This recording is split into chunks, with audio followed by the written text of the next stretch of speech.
சாய் பக்தர்களுக்கு என் அன்பு வணக்கங்கள். ஓம் சாய்ராம். என் அன்பு குழந்தையே, நீ இதை கட்டாயம் பார்ப்பாய் என்ற நம்பிக்கையில் நான் உன்னிடம் இதை சொல்ல வந்திருக்கிறேன். நீ கஷ்டப்படும் போதெல்லாம் யார் உனக்கு துணையாக இருந்தார்களோ அவர்கள்தான் வாழ்நாள் முழுவதும் உன் கூடவே வர வேண்டும் என்று நீ யோசித்து கொண்டிருக்கிறாய். அப்பா, என் துன்பத்தில் யார் பங்கெடுத்தார்களோ அவர்கள்தான் என் கூடவே இருக்க வேண்டும் என்றும் நீ நினைக்கிறாய். என் குழந்தையே, நீ சொல்வது சரிதான். உனக்கு துன்பமான வேளையில்தான் உண்மையான உறவு கொண்ட நபர் யார் என்று உனக்கு தெரியும். சில பேர் நன்றாக இருக்கும்போது மட்டும்தான் உன்னை நாடி வருவார்கள். ஆனால் நீ கீழே விழும்பொழுது நீ யார் என்றே தெரியாது என்று சொல்லிவிட்டு போய்விடுவார்கள். இன்னும் சில பேர் அவர்கள் காரியம் முடிந்த பிறகு போய்விடுவார்கள். நான் இதற்காகத்தான் உன்னை நம்பி இருந்தேன்.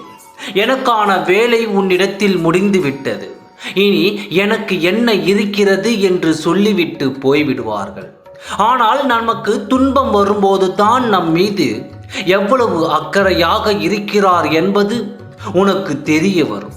ஆகையால் தான் சொல்கிறேன், என் குழந்தையே, நீ யாரிடம் எப்பொழுது பேசினாலும் கொஞ்சம் விழிப்புணர்வுடன் பார்த்து பழகு.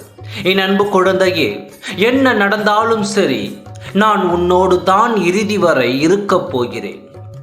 இது சாயப்பாவின் சத்திய வாக்கு. நீ எதை நினைத்தும் மனதில் குழம்பி தவிக்காதே. எந்த ஒரு விஷயத்தை எடுத்தாலும் அப்படி ஆகுமோ இப்படி ஆகுமோ என்ற எதிர்மறை எண்ணங்களை தான் நீ வளர்த்து கொண்டே போகிறாய். முதலில் அந்த எண்ணத்தை தூக்கி தூர எறிந்துவிடு. எனக்கான விஷயம் கண்டிப்பாக வெற்றியில் தான் முடியும் என்று நீ முழுமையாக உன்னை நம்பு. நிச்சயம் அந்த விஷயம் உனக்கானது என்று உன் கையில் வந்து சேரும். நீ நினைத்து பார்க்க முடியாத அளவிற்கெல்லாம் நீ வளர்ச்சி அடையப் போகிறாய். நீ போதும் போதும் என்று சொல்லும் அளவிற்கு உன்னுடைய வளர்ச்சி இருக்கப் போகிறது. எதை கண்டும் அஞ்ச வேண்டாம். நான் உன்னோடு இருக்கும் பொழுது நீ எதற்காக பயப்படுகிறாய்? நல்லதே நினை, நல்லதே நடக்கும். ஓம் சாய்ராம். நன்றி, வணக்கம்.